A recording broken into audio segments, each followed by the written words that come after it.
ధైర్యముతో శిరములెత్తి ప్రభుని చూద్దాం.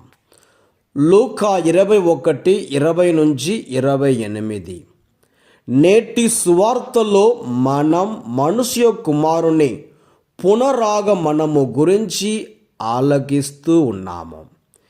ఈ ఉదంతము ద్వారా యేసు తన రెండవ రాకడ గురించి మాట్లాడుతున్నాడు అని మనం గ్రహించగలం. యేసు అంతరిక్షములో కలుపు సూచనల గురించి హెచ్చరించాడు. భూమిపై జాతులకు గడ్డు కాలము దాపురించును అని తెలిపాడు. అంతేకాదు, భూమి అంతట భయము ఆక్రమించును అని తెలియచేశాడు. ఇవి అన్నీ జరిగినప్పుడు జనులందరూ భయకంపితులు అవుతారు. కానీ క్రైస్తవులు కాదు.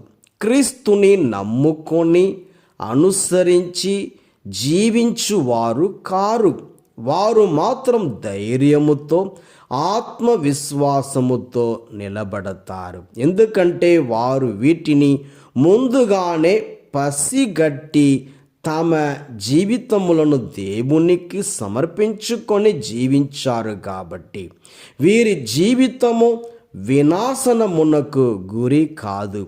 సువార్తలో భయపెట్టే పదాలు అనేకం ఉన్నాయి. అల్లకల్లోలం, ప్రకంపనం, గడ్డు కాలం, వినాశనం. వీటన్నిటి మధ్యలో క్రైస్తవులకు ఒక అభయం ఇవ్వబడింది. మీ రక్షణ కాలము తల ఎత్తి చూద్దాం. శిష్యులు ఈ దినము కొరకు ముందుగానే తమ జీవితము ద్వారా సిద్ధపడి ఉన్నారు. ఈ రోజు కొరకు విశ్వాస క్రియలతో, ధర్మ ప్రవర్తనతో శ్రద్ధగా వేచి ఉన్నారు. చివరకు ఆ దినము, ఆ గడియ వచ్చినప్పుడు వారు సిద్ధంగా, యోగ్యులుగా దాని కొరకై ఆశగా ఎదురు చూశారు. ఆకాశంలోని అర్థం కాని సూచనలు వారిని భయపెట్టలేదు. భూమిపైన జరుగు సంక్లిష్ట పరిస్థితులు వారికి అపాయము కలిగింపలేదు. వారు యుద్ధము చేశారు, విశ్వాస వీరులుగా అవతరించారు.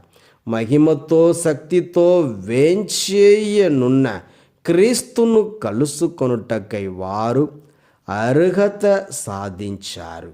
మనము కూడా ఆ కోవకు చెందిన వారమే.